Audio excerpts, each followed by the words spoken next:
Hey, my name is Ken and you are rolling with Ken. I am here today on the Oak Leaf Trail, testing out my new setup. Now I got some voice going on with the camera, I hope. So we're going to test it out while we're standing still. I'm here with the VeeGo 750. Let me say a little bit of something about this bike. The VeeGo 750 is a 750 watt, 52 volt, 20 amp hour system. No lie, get a good solid 40 miles out of it. It does a solid 22. It could do 30 on a full charge, and if you give it a little bit more, it will do even faster than that. Running on the CTS BFT, the fat tires over here, 4-inch wide, 20-inch. I got the disc brakes and the Tektro gearbox. Up on top, I have a nice color display. I added some accessories, so I got a speaker and a rear view mirror, right? I got a horn, and I put a basket on it, carrying coffee today. So the VeeGo 750, right now I have a little over 5,000 miles on the bike, and it has done great. The only thing I've had to do is change the tires and brakes. So we're out here in fall 2023 in Milwaukee on the Oak Leaf Trail. We're going to go do a little bit of riding, see how my new equipment works. It's a little bit of a cloudy day. It's a little cold out. As you can see, I got my electric socks on. Yep. And I don't have full gloves on yet. And I don't have my electric gloves on yet. So it's still relatively, it's not bad outside. So we're going to go take a ride in all the leaves, check out the foliage. Most of it is gone with the storms that have happened the last week or so. But the VeeGo 750, great bike. Oh, one other little add-on, I added a little rear light on, because I do a lot of night riding home, and I make to make sure that the cars see me. So I added a little bit of light there. The front light is amazing.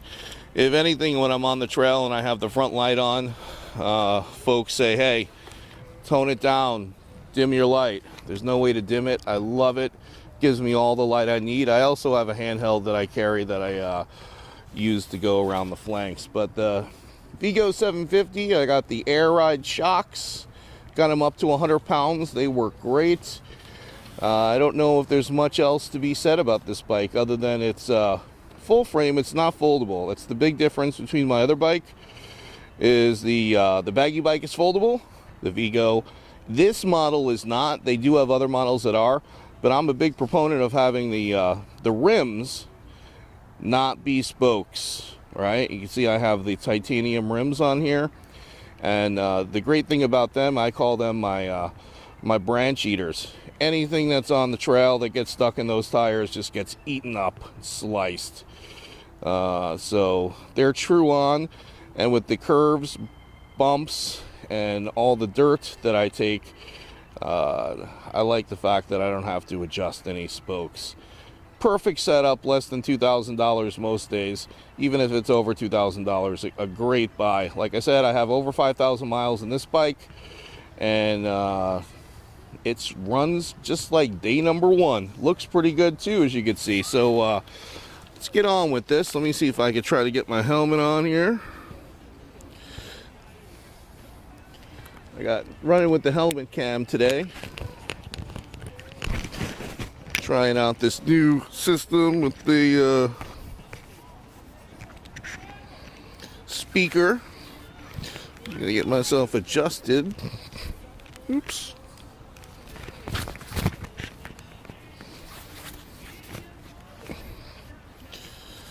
All right. So you can see, like I was saying, we have this nice color display, one button touch on. I have a throttle. It has an on-off button over here if I want to disable it, which is a great feature. But you can see, maybe close up, it's a color display. We're going to be cruising pretty slow today. Go at about a level 4 to 6, somewhere between 12 to 16 miles an hour. There we go. How you doing? All right. So this is one of the offshoots of the trail. This isn't actually the actual trail. We still have a little bit of territory we have to cover before we get on here, which is all right.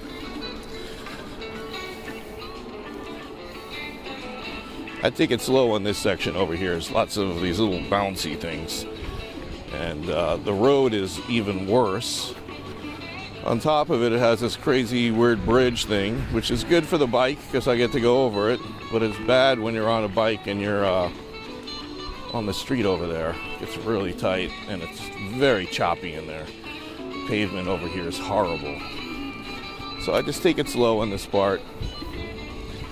No rush when you're on the bike. That's the whole thing about being on a bike. If I was in a rush, I'd have like a really fast motorcycle or something. You know, this is my way to slow it down. Check out what's going on in the world. See lots of wildlife along the trail. You see we got these trail markers over here. It's telling me if I want a beer, I could go 2 miles that way. But we're gonna go out to the lake. We got about 5 miles to go here. And it's a nice paved way to get there. There are various markers. See, we have the trail markers, as well as some more trail markers as we head on to the main line. This main line of the trail goes for about 100 miles. It only goes for about another 7 miles or so this direction. If I went up north, it would go even further. So let's set us up in the cruising speed. We'll go to level 5. Now we're going over the river that we just were standing in front of.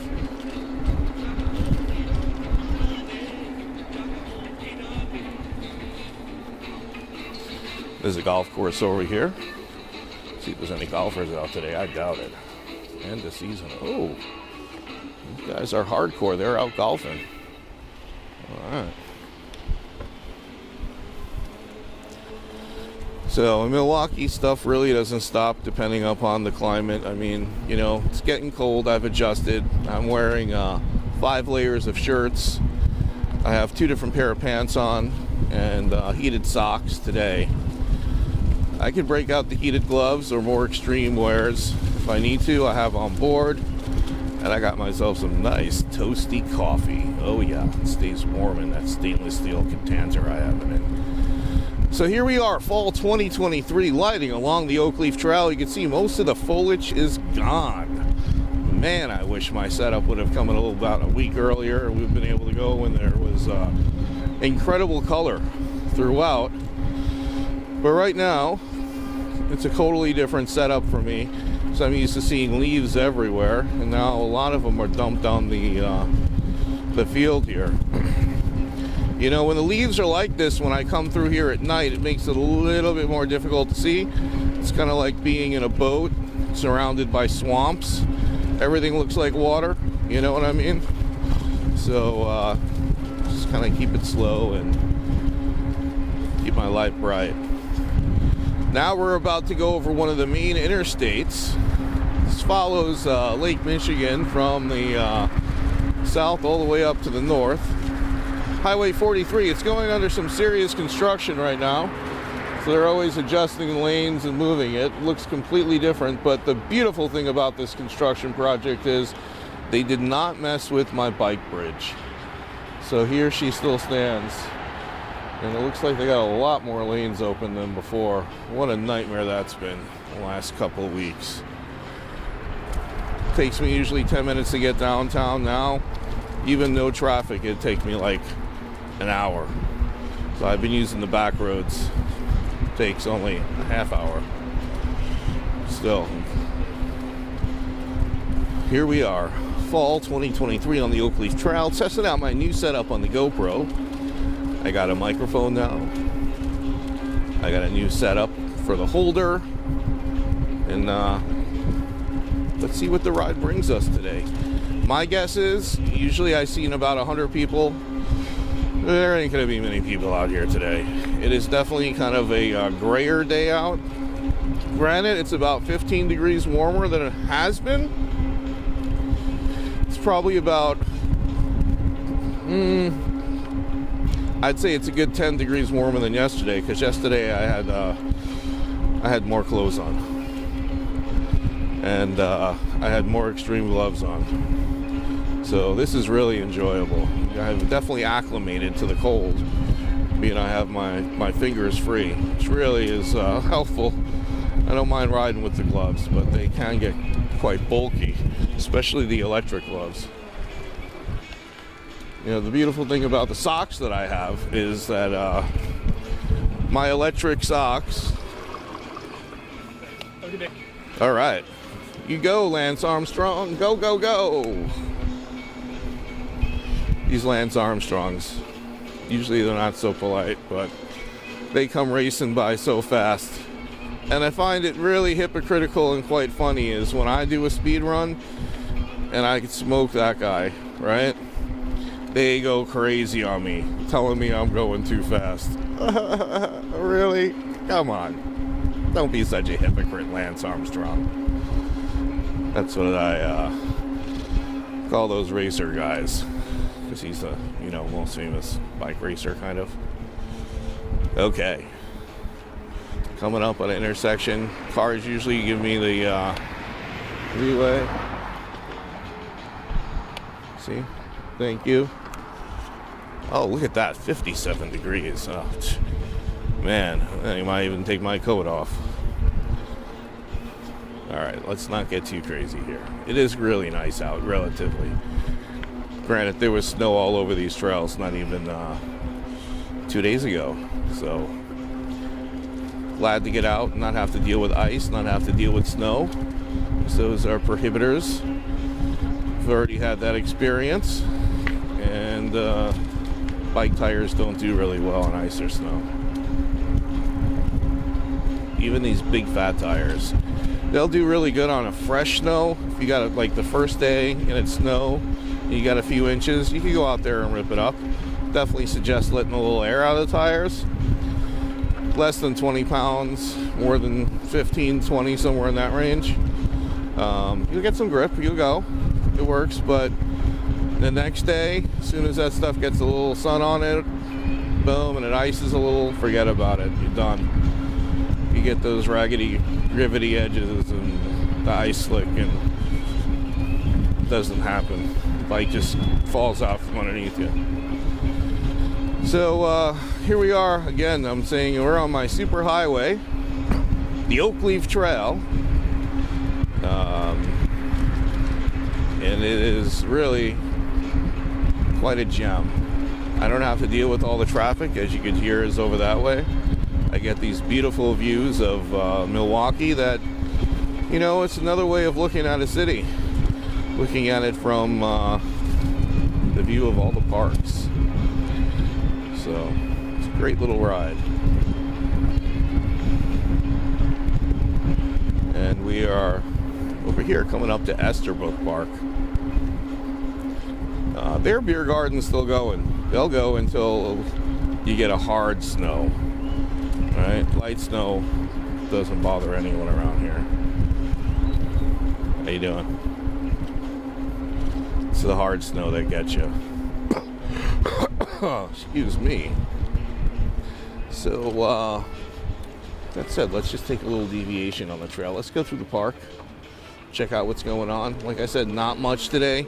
These gates usually would be closed right now with the farmers market. One of the biggest farmers markets in town, might say. It goes the stretch of this whole thing, about 2 miles that way. Well over 100 vendors. Really incredible items.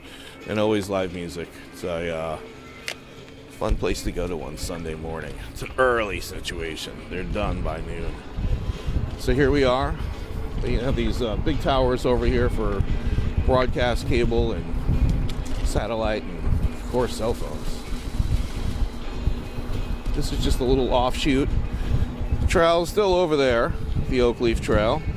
What we're doing is we're along the river over here, and there's a ravine that drops off. There actually are trails down this side that we could go on, that are the low set of trails. Maybe we'll go check that out a little bit later when we get on the dirt. But for right now, we're going to stay high and dry and stick to the pavement.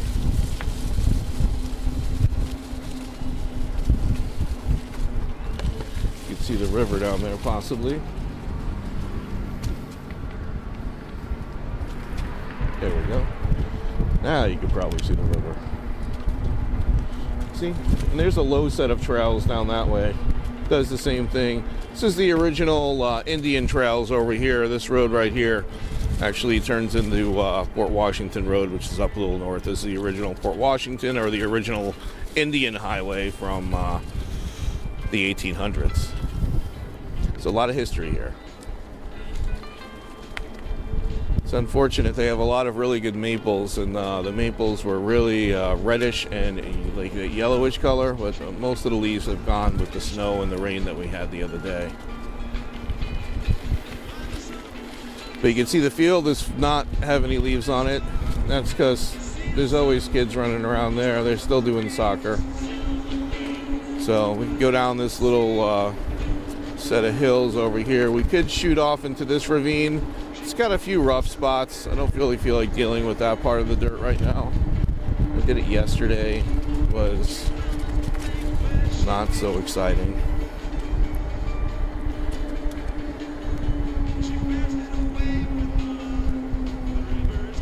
A bunch of people out. That's nice.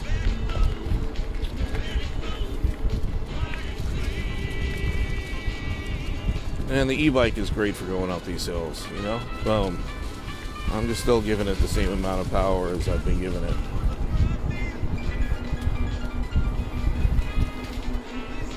These trees were looking pretty cool the other day. Now they're kind of pretty much shot for the season. And there's a whole other set of trails that leads on over that way too. So we're going to go back to the main line, because there's some cool stuff that happens on the main line as well. And then it regroups up. I'll show you how that works.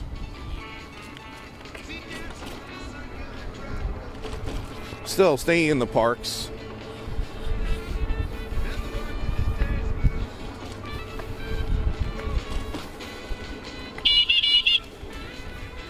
Hello.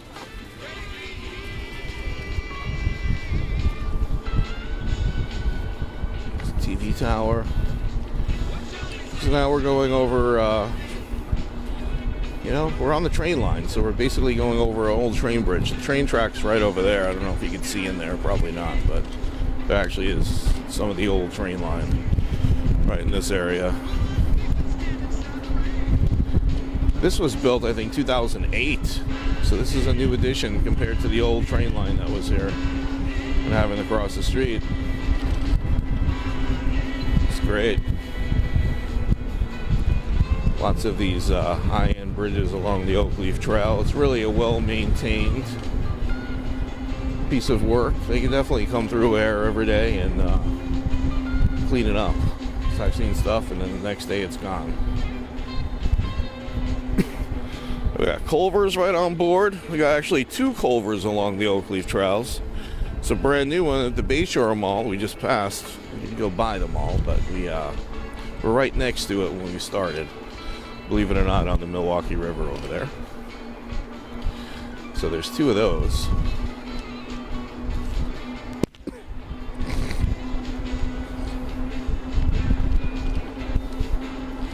And we continue on.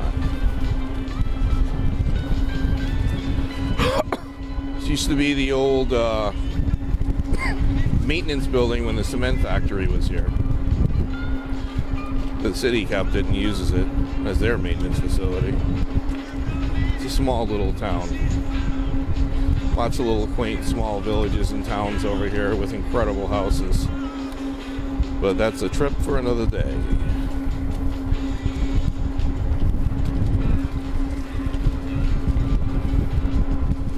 For now, we're on the Oak Leaf Trail, and we're headed towards Hubbard Park. Another one of these parks that were here from like the 1800s when they were actually swim and ice skating clubs along the river. Believe it or not, they used to swim in this stuff until the 40s, and they realized the water was just not good no more. But it looks like it's closed, but there's actually a restaurant in there. The beer garden's always open. You can catch a drink here in the middle of January. So it's always good to know, and that's almost a mid spot for me. So I could always step in there, grab some coffee and warm up if it's really cold. But along this way, they've been doing a lot of reclamation projects and like